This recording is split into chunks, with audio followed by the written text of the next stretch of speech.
Hi YouTube, and welcome to part 3 of the tuning demonstration at the Riviera Run this year, and this one is all about the timing.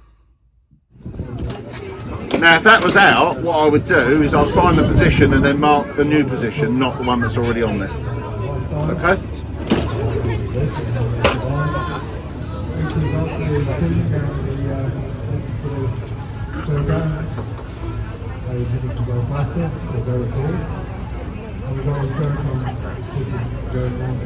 People have been talking right. So we go in here with a tip X and we just mark where we are.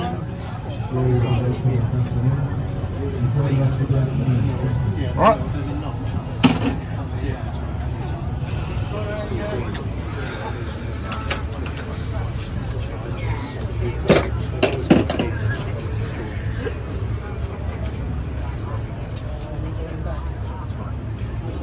So we put the spark plug back in, get the engine running, now we can actually measure our timing.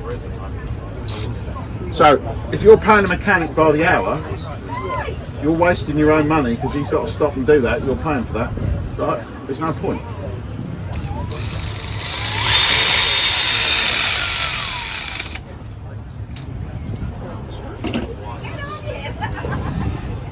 The other thing you want to check when you do these, just make sure that your spark plug tops are tight, so just give them a nip. Right, start it up.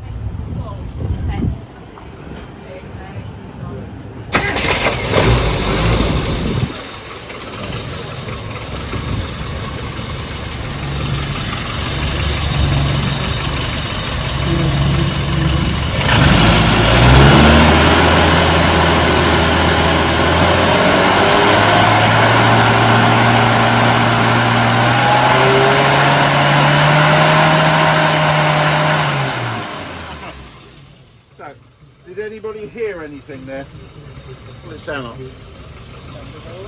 Sounded alright? Anybody else? I like it. We're all gradually getting a bit more. Right, did it sound alright? Did it not sound alright? No, it sounded like a miss off the rev range. It did, you're right. Okay, it sounded a bit flat, right? It did sound flat, and he did miss. So that tells me two things. One, it's lean.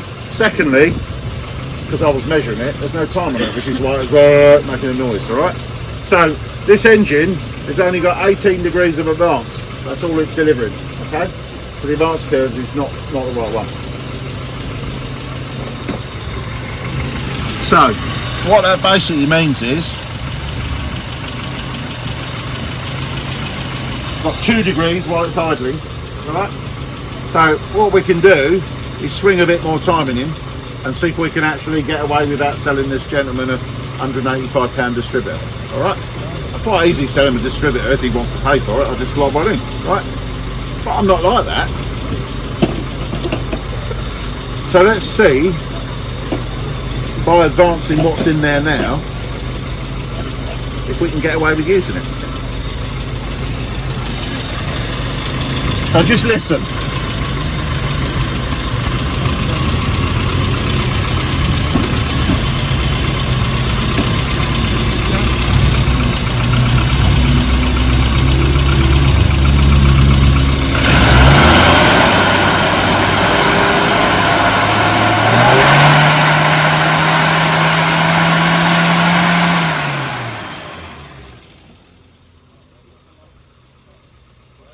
Now, pull in.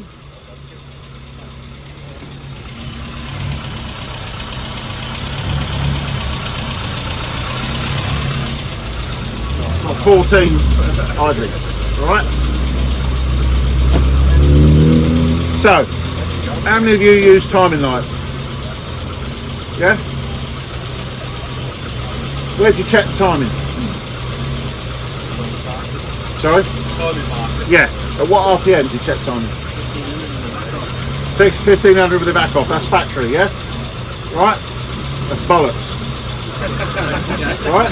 And the reason why it's bollocks is because that was the timing setting from the factory 35 years ago, when the distributor was new and the factory wanted you to drive down the shops. And we're interested in economy, not performance. Okay? So, first thing you want to understand is, I always go on about looking at the book, right? Don't look at the book for the timing settings, right? The timing settings are not what you're interested in. What we're interested in now is power, alright?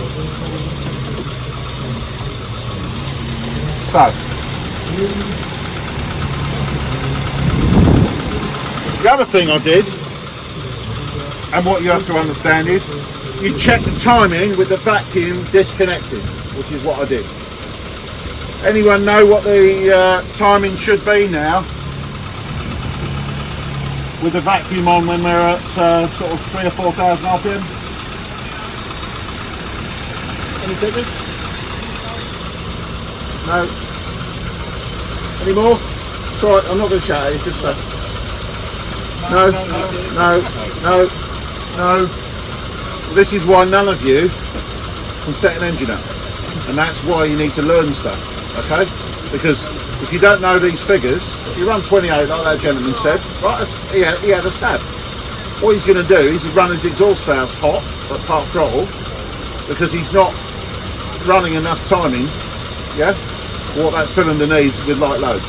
You need to be in the 40s, so 45, yeah, 45 degrees advance, yeah? So let's see what this is delivering. So now we measure it.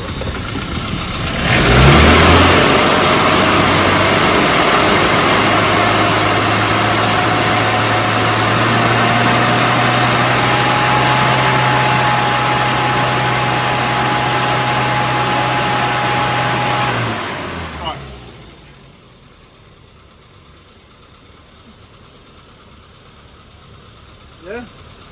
See the figure? Alright, it's going to work alright this one, yeah? And that was at 3,700 RPM, thereabouts, okay?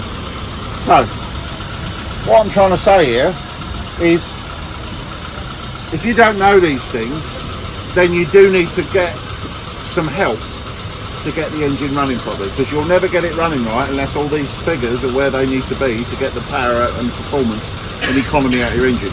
So, what we've done there basically, just by advancing the timing, we've brought everything else in on that distributor to where it needs to be. Is it the right advance curve? I've not even checked that yet. All I've done is I've checked the maximum power point. So now, I'm going to disconnect the vacuum again and go back and see where the advance curve is. That's why setting the timing, it's not a it's not a 5 second job. You don't just go, it's fine. No, you have to check it across the rev range.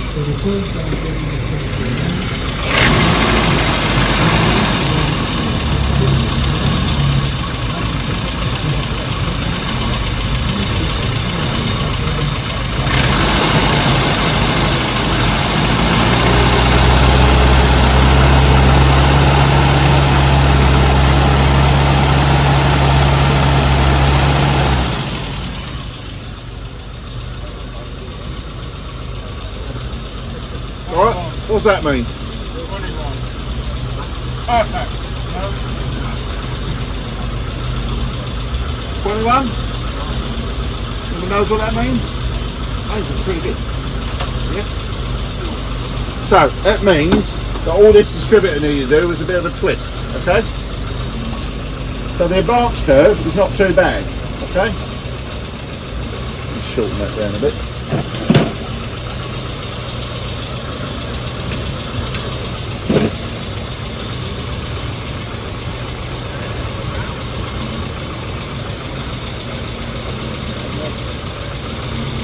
Now the only problem you find with running that much static advance is you might find the engine's a bit tight to turn over, okay? The other thing you'll find is if you've got a modern car, a more modern Mini, its emissions will be higher because when you connect that ignition advance and then you connect that vacuum, I've now got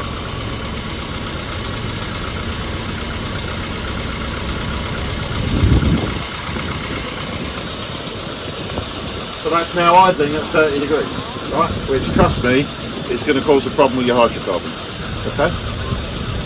So that's why, if you want an engine to run clean with vacuum, you have to modify the carb so it's supported vacuum. So it reduces the vacuum on the carburetor, on the distributor when it's idling.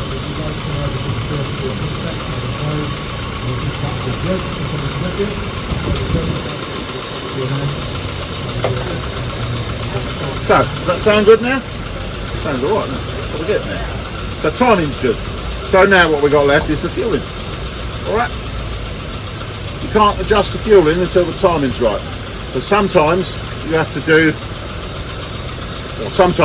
the fueling first, like we did, because it was so rich, so we had to get it somewhere near right. Then you do the timing, and then you go back and tune the fueling.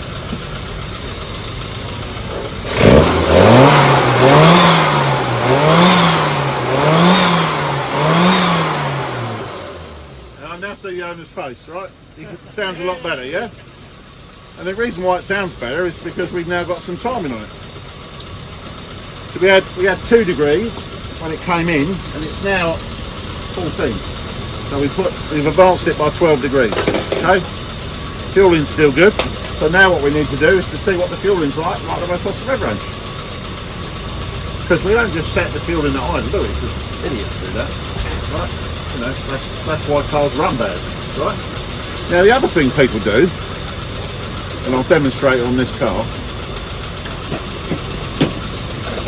How many of you have adjusted the mixture so the car drives right? Right? Right. This is a terrible way of doing it, and you just wash the rings out of your engine.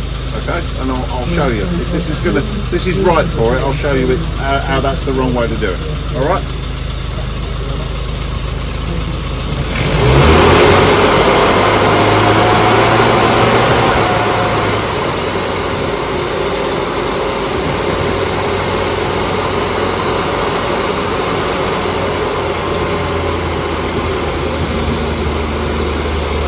So what I'm doing now is I'm just checking across the rev range roughly what the fueling is. I'm also feeling what the engine's doing. The engine's got a misfire as well.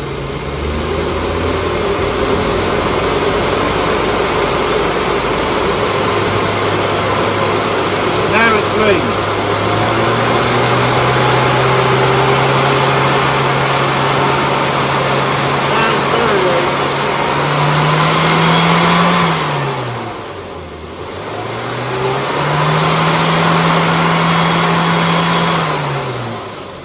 So we're pretty lean, pretty much all the way across the rev range. So what that will manifest itself when you drive it is a little flat spot. Right, so what do we do? Well, I know what you lot do, you'll all turn the fucking mixture screw up. So let's do that and see what happens to the fueling. So let's turn this up. Alright. See what happens.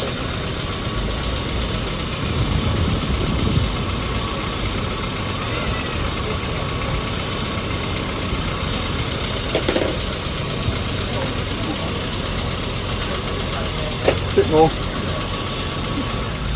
There we go. Right. So that's rich, yeah? Not as rich as it was, so. Alright. Point A. So if we go back up and do this again, because this is typically what happens because people want the car to drive right, so they wind the screw up. Now if I go for 2,000 revs, way too rich, right? 0.85.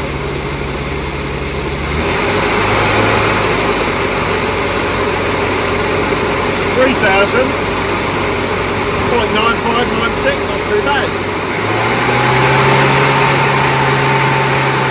4,000. 0.981. Still too lean at 5,000. Okay? 1.1. So my point is, you can't adjust the fueling without fucking it up, right, by just turning the screw. So if you're a screw turner, stop turning screws. All you're doing is wasting your engine, okay? It's costing you a lot more money doing that than it would be to pay someone to tune it, because it's wearing your cylinder bores and piston rings out, okay? So you set the mixture correct at idle, alright? And what is the correct mixture? Listen to the engine. The engine will tell you. Alright? So listen to it now. What's it sound like? Is it nice? No. Struggling. Because it's 1.03. Yeah, to 1.05. Too lean. Listen.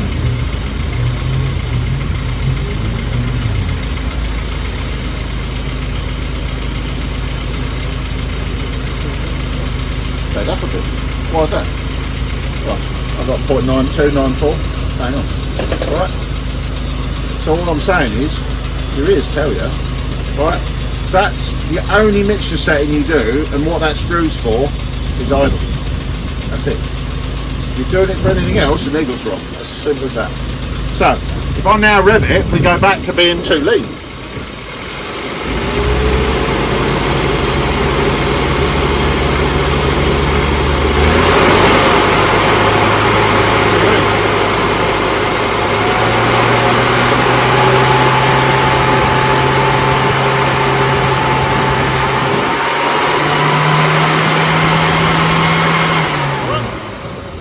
So, how are we going to fix it? Sorry? Fatten the needle. Fatten the needle, or change the needle, whatever. Right? So that's what we're going to do.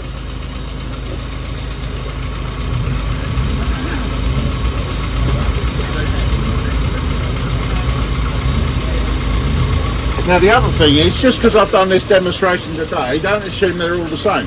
Some engines will, if you turn the screw to make it rich, you'll only make it right in a certain part of the rev range. You won't necessarily be right all the way across. This one happens to be like that. Alright, they've all got a different mixture ratio, you know, how they track across the rev range. Doesn't matter if it's the same carb, different engine, same size engine, they're all fucking different. The next thing you need to understand is, just because it's the same bits, they don't all respond the same. Okay? They've all got tolerances, wear and everything else. Hopefully you enjoyed that video. Please feel free to like, share and subscribe. And part 4 is coming soon.